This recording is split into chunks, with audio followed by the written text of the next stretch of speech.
Alassane Ouattara est vraiment cerné au niveau national et international. Il veut faire un énième coup d'État. Ceux qui l'ont aidé à prendre le pouvoir ont décidé de le lâcher. Il demande et réclame Urbi et Orbi une élection inclusive avec M. Guillaume Soro, M. Tidiane Thiam, M. Babo Laurent. Ces présidents des partis politiques ne peuvent pas être exclus sous des prétextes fallacieux.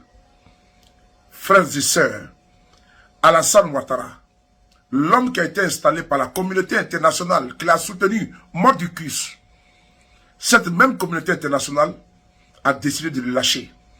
Et lui demande ici, dans cette vidéo, au Parlement européen, qu'il faut qu'il y ait une élection inclusive, que tous ceux qui le soient candidats. Et un message fort est envoyé à la commission électorale. Frères et sœurs, 2027, je le dis toujours, Alassane Ouattara, c'est fini. Écoutez cette vidéo-là. Et j'exige que nos représentants sur place, étant donné la situation actuelle, fassent quelque chose en public. Donc il faut exiger le respect strict des libertés fondamentales et droits humains. Ils ont signé la Déclaration universelle des droits de l'homme. Ils ont signé le pacte international relatif aux droits civils et politiques et la Convention internationale contre l'apatridie. Tous ont été signés par le gouvernement ivoirien. Je crois que nous devrons condamner les arrestations, les menaces et les intimidations à caractère politique à l'approche des élections présidentielles d'octobre 25.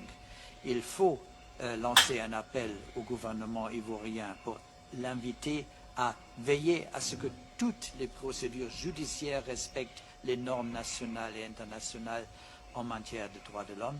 Il faut demander à ce gouvernement de procéder urgentement à la révision annuelle de la liste électorale avant la présidentielle d'octobre 25, conformément au code électoral et à la législation nationale de la Côte d'Ivoire.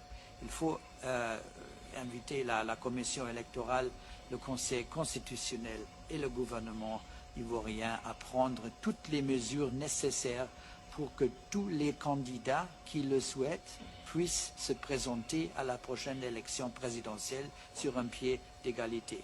Il faut réitérer l'importance et souligner la nécessité d'élections pacifiques, transparentes, inclusives et crédibles comme base d'une gouvernance responsable, garantie de stabilité et de paix durable en Côte d'Ivoire, en Afrique de l'Ouest et au-delà.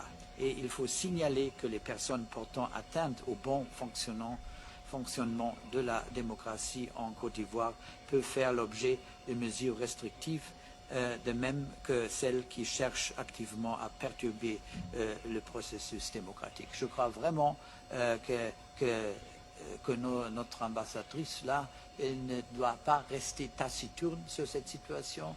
Il faut que nous soyons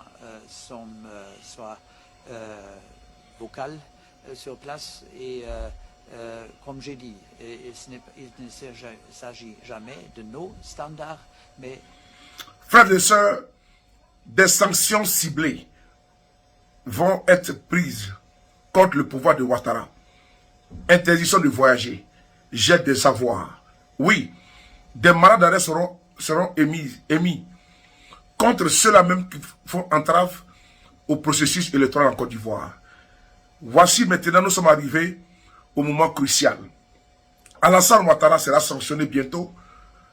Lui et sa bande, les Bakongo, Mamadou Touré, Bakongo, Sissé Bakongo, Adjoumani, et tous ceux qui Blair, bientôt seront sanctionnés, ils ne pourront plus voyager.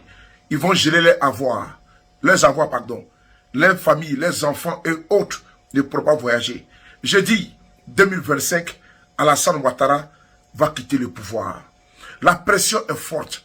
Une élection inclusive, transparente. Il faut que la délégation de l'Union européenne en Côte d'Ivoire se bouge. Vous avez entendu? Vous allez voir bientôt.